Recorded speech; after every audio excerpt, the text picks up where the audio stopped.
Hi everyone, and we are back with Percy Jackson and the Battle of the Labyrinth. Um, a lot happened in the previous chapter, and I don't know, I am scared to go further in the book. Maybe I should put the book in the freezer. It is scary, but I have to finish this because I have started it and I am planning on ending it.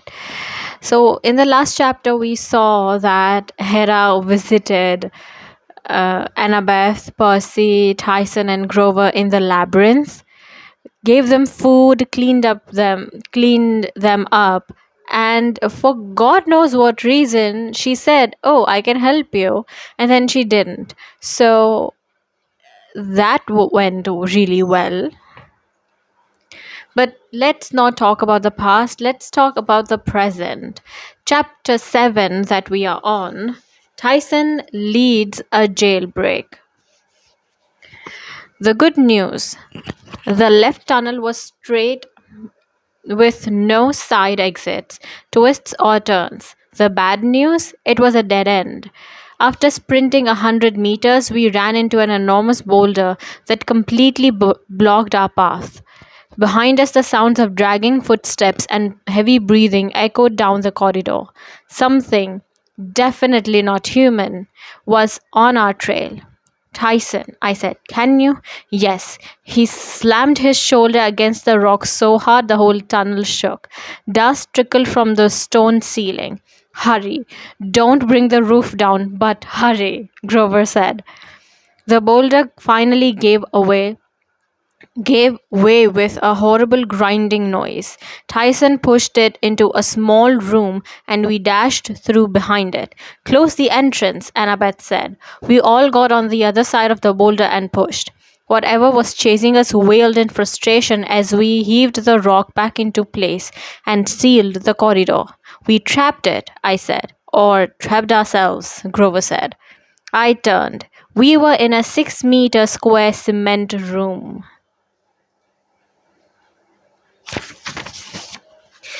And the opposite wall was covered with metal bars. We tunneled straight into a cell. What in Hades? Annabeth tugged on the bars. They didn't budge. Through the bars, we could see rows of cells in a ring round a dark courtyard. At least 3 stories of metal doors and metal catwalks. A prison. Maybe Tyson can break, I said. Shh, listen, said Grover. Somewhere above us, deep sobbing echoed through the building. There was another sound too, a raspy voice muttering something that I couldn't make out. The words were strange, like rocks in a tumbler. What's that language? I whispered. Tyson's eyes widened. Can't be. What? I asked. He grabbed 2 bars on our cell door and bent them wide enough for even a cyclops to slip through. Wait, Grover called, but Tyson wasn't about to wait. We ran after him. The prison was dark, only a few dim fluorescent lights flickering above. I know this place, Annabeth told me. This is Alcatraz. You mean that island near San Francisco? She nodded. My school took a field trip here. It's like a museum. It didn't seem possible that we could have popped out of the labyrinth on the other side of the country, but Annabeth had been living in San Francisco all year, keeping an eye on Mount Tamalpais just across the bay. She probably knew what she was talking about. Freeze, Grover warned, but Tyson kept going. Grover grabbed his arm and pulled him back with all his strength. Tyson, stop! Can't you see it? He whispered. I looked where he was pointing and my stomach did a somersault. On the second floor balcony across the courtyard was a monster more horrible than anything I'd ever seen before. It was sort of like a centaur with a woman's body from the waist up, but instead of a horse's lower body, it had the body of a dragon, at least 7 meters long, black and scaly with enormous claws and barbed tail. Her legs looked like they were tangled in vines. but then I realized they were sprouting snakes, hundreds of vipers darting around, constantly looking for something to bite. The woman's hair was also made of snakes, like Medusa's. Weirdest of all, around her waist, where the woman part met the dragon part, her skin bubbled and morphed occasionally, producing the head of animals, a vicious wolf, a bear, a lion, as if she were wearing a belt of ever changing creatures. I got the feeling I was looking at something half formed, a monster so old it was from the beginning of time, before shapes had been fully defined. It's her, Tyson whimpered. Get down, Grover said. We crouched in the shadows, but the monster wasn't paying us any attention. It seemed to be talking to someone inside a cell on the second floor. That's where the sobbing was coming from. The woman said something in her weird, rumbling language. What's she saying? What's that language? I muttered. The tongue of the old times, Tyson shivered. What Mother Earth spoke to Titans and her other children before the gods. You understand it? Can you translate it? I asked.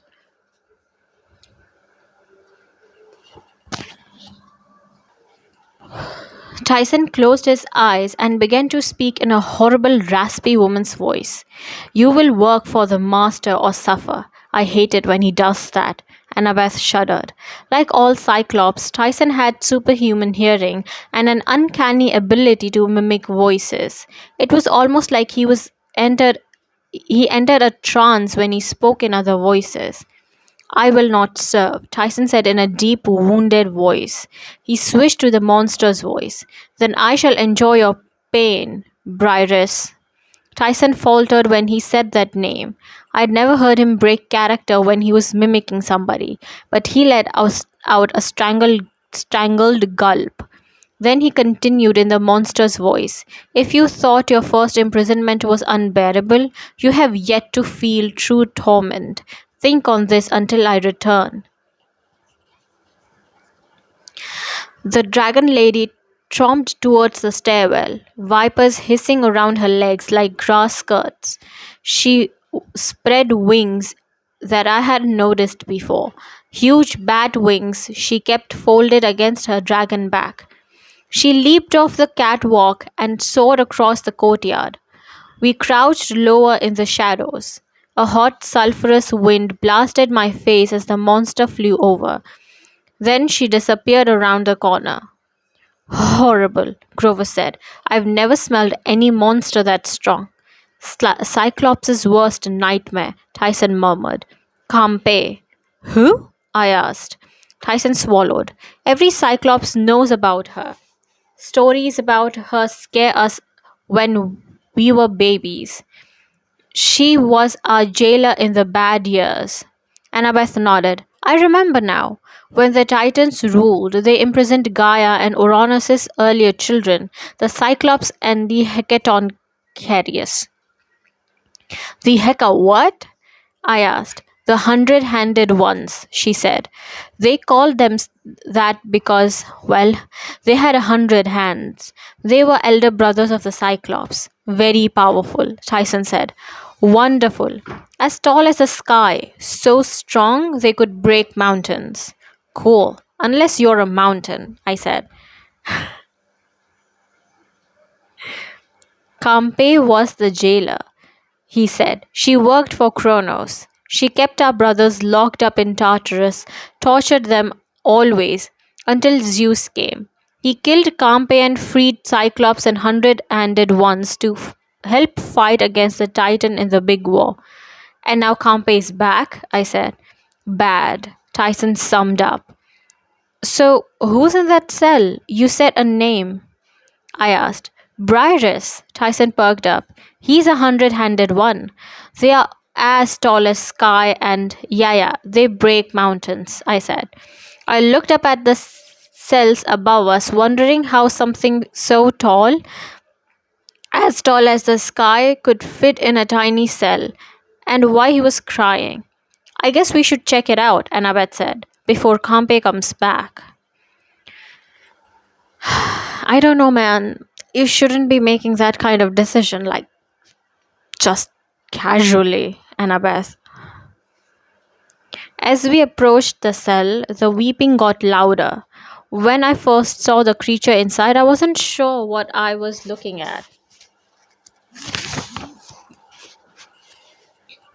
He was human sized and his skin was very pale, the color of milk. He wore a loincloth like a big diaper. His feet seemed too big for his body, with cracked, dirty toenails, 8 toes on each foot. But the top of a, but the top half of his body was the weird part. He made Janice look downright normal. His chest sprouted more arms than I could count, in rows all around his body. The arms looked like normal arms, but there were so many of them all tangled together that his chest looked kind of like a fork full of spaghetti. Somebody had twirled together. Several of his hands were covering his face as he sobbed. Either the sky isn't as tall as it used to be, I muttered, or he's short. Percy, not the time for jokes. Tyson didn't pay any attention. He fell to his knees. Brightus, he called. The sobbing stopped. Great hundred-handed one. Help us, Tyson said. Brightus looked up. His face was long and sad with a crooked nose and bad teeth. He had deep brown eyes. I mean, completely brown with no white or black pupils, like eyes formed out of clay. Run while you can, Cyclops. I cannot even help myself, Briar said miserably. You are hundred-handed one. You can do anything, Tyson insisted. Briarus wiped his nose with 5 or 6 hands. Several others were fidgeting with little pieces of metal and wood from a broken bed, the way Tyson always played with spare parts. It was amazing to watch. The hands seemed to have a mind of their own. They built a toy boat out of the wood, then disassembled it just as fast. Other hands were scratching at the cement floor for no apparent reason. Others were playing rock, paper, scissors. A few others were making ducky and doggy shadow puppets against the wall. Well, Percy, clearly they are 100 hands. Not every hand has a job. The hands need to do something. I cannot, Briarus moaned. Campe is back. The Titans will rise and throw us back into Tartarus. Put your brave face, Tyson said. Immediately, Briarus' face morphed into something else. Same brown eyes, but otherwise totally different features. He had an upturned nose, arched eyebrows, and a weird smile like he was trying to act brave. But then his face turned back to what it had been before. No good. My scared face keeps coming back, he said. That is so sweet. How did you do that? I asked. Annabeth elbowed me. Don't be rude. The hundred-handed ones have 50 different faces.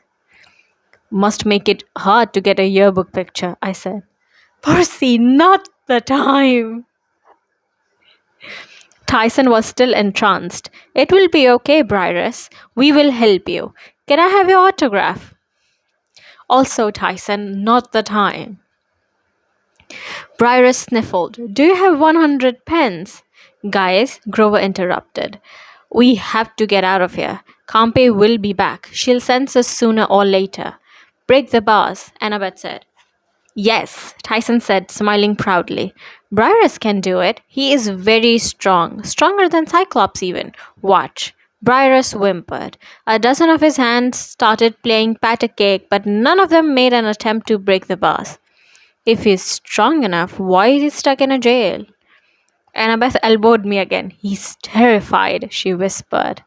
Seriously, Percy, have you left your brains back somewhere? I don't know. What is up with you?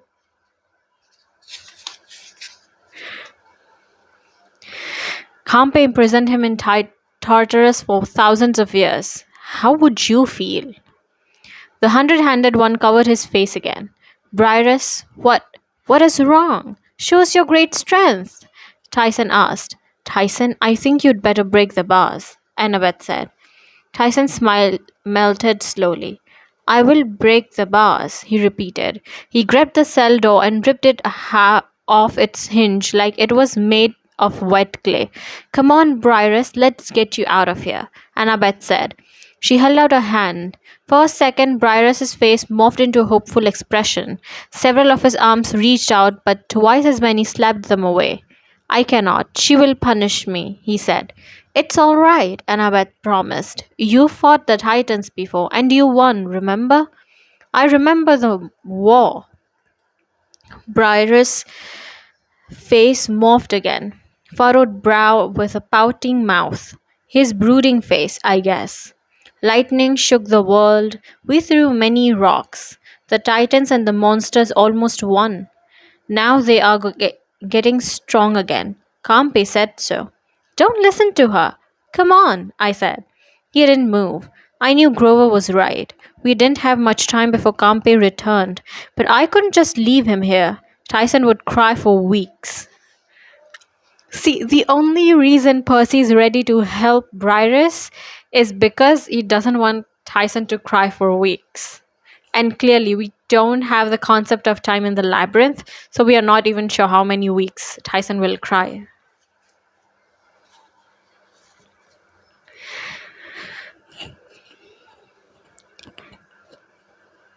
One game of rock, paper, scissors, I blurted out. If I win, you come with us. If I lose, we'll leave you in jail. Annabeth looked at me like I was crazy. Briarus's face morphed into doubtful. I always win rock, paper, scissors. Then let's do it. I pounded my fist in my palm 3 times. Briarus did the same with all 100 hands, which sounded like an army marching 3 steps forward. He came up with a whole avalanche of rocks, a classroom set of scissors, and enough paper to make a fleet of airplanes. I told you, he said sadly. I always. What is that you made? His face morphed to confusion. A gun, I told him, showing him my finger gun. It was a trick Paul Bloffus had pulled on me, but I wasn't going to tell him that. A gun beats anything. That's not fair. I didn't say anything about fair. Campe not going to be fair. Campe's not going to be fair if we hang around. She's going to blame you for ripping off the bars. Now come on. Briarus sniffled. Demigods are cheaters, but he slowly rose to his feet and followed us out of the cell. I started to feel hopeful. All we had to do was get downstairs and find the labyrinth entrance, but then Tyson froze. On the ground floor right below, Campe was snarling at us. The other way, I said. We bolted down the catwalk. This time, Briarus was happy to follow us. In fact, he sprinted out front, 100 arms waving in panic.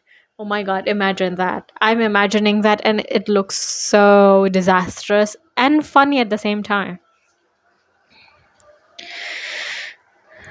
Behind us, I heard the sound of giant wings as Campe took to the air. She hissed, growled in her ancient language, but I didn't need a translation to know she was planning to kill us.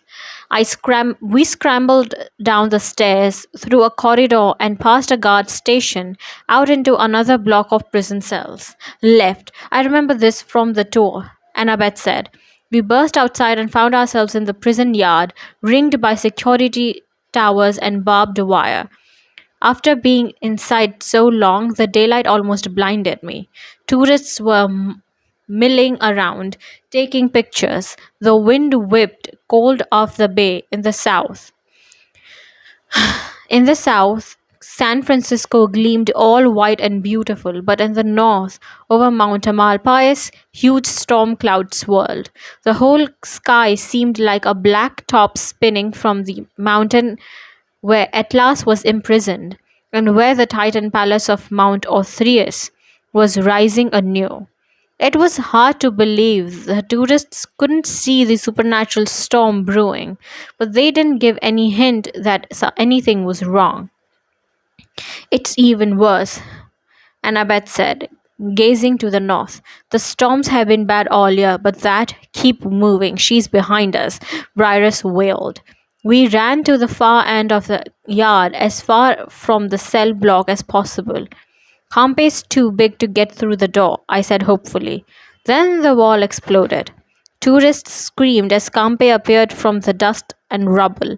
Her wings spread out as wide as the yard.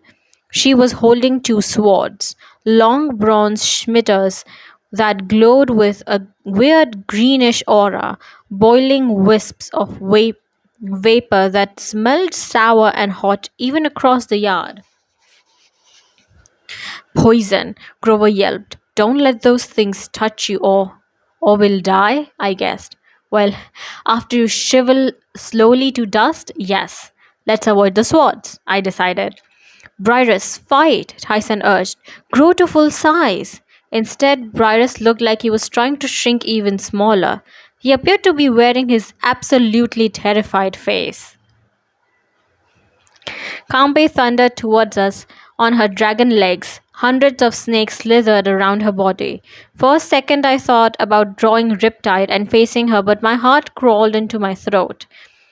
Then Annabeth said what I was thinking. Run. See, Annabeth has the brain. Percy, I know you lack some right now, but maybe borrow some. Campe thundered towards us with her dragon legs. That was the end of the debate. There was no fighting this thing. We ran through the jail yard and out the gates of prison. The monster right behind us. Mortals screamed and ran. Emergency sirens began to blare. We hit the wharf just as the tour boat was unloading. The new group of visitors froze as they saw us charging towards them, followed by a mob of frightened tourists. Followed by, I don't know what they saw through the mist, but it could not have been good. The boat? Grover asked. Too slow. Back into the maze. Only chance, Tyson said. We need a diversion, Annabeth said. Tyson ripped a metal lamppost out of the ground. I will distract Campe. You run around back to the prison. I'll help you, I said.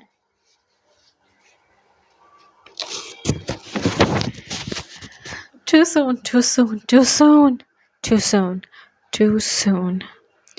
No, Tyson said. You go. Prison will hurt Cyclops a lot of pain, but it won't kill. Are you sure? Go, brother. I will meet you inside. I hated the idea. I'd almost lost Tyson once before, and I didn't want to ever risk that again. But there was no time to argue, and I had no idea and I had no better idea. Annabeth Grover and I each took one of Briar's hands and dragged him towards the concession stands while Tyson bellowed, lowered his pole, and charged Campe like a jousting knight. She'd been blaring at Briarus, but Tyson got her attention as soon as he nailed her in the chest with pole, pushing her back into the wall.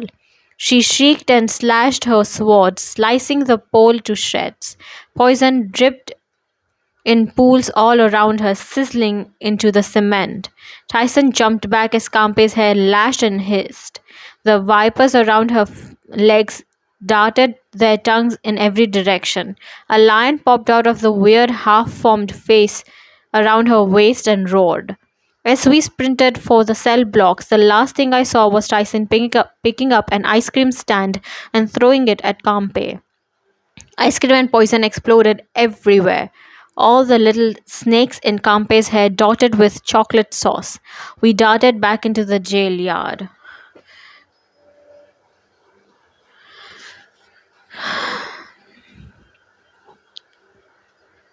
Can't make it, Briarus huffed. Tyson is risking his life to help you, I yelled at him. You will make it.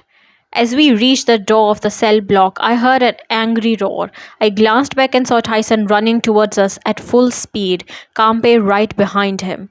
She was plastered in ice cream and t-shirts. One of the bare heads on her waist was now wearing a pair of crooked plastic Alcatraz sunglasses.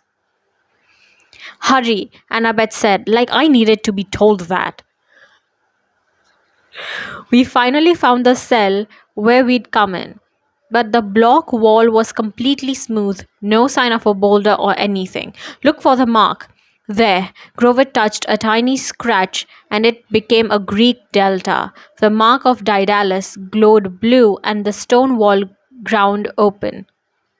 Too slowly. Tyson was coming through the cell block, Campe's sword lashing out behind him, slicing indiscriminately through the cell bars and stone walls. I pushed Briaris inside the maze, then Annabeth and Grover. You can do it, I told Tyson, but immediately I knew he couldn't. Campe was gaining. She raised her swords. I needed a distraction. Something big. I slapped my wristwatch and it spiraled into a bronze shield. Desperately, I threw it at the monster's face. Smack! The shield hit her in the face and she faltered just long enough for Tyson to dive past me into the maze. I was right behind her. She Campe charged, but she was too late. The stone door closed and its magic sealed us in. I could feel the whole tunnel shaking as Campe pounded against it, roaring furiously. We didn't stick around to play knock knock with her, though. We raced into the darkness, and for the first time and the last, I was glad to be back in the labyrinth.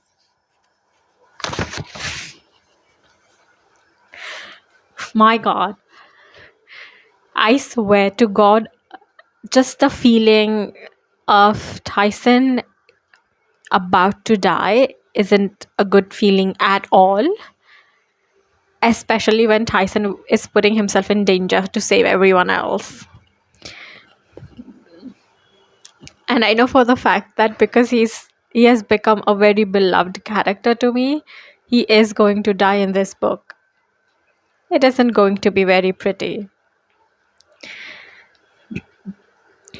So I think the picture was pretty clear that Percy lost his only defense and the only gift Tyson ever made him, the shield.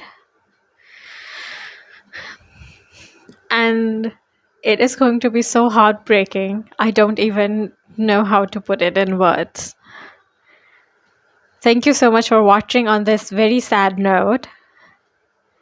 And don't forget to like, share, and subscribe to my channel so that we could cry together when the book ends. I will see you guys tomorrow. Bye.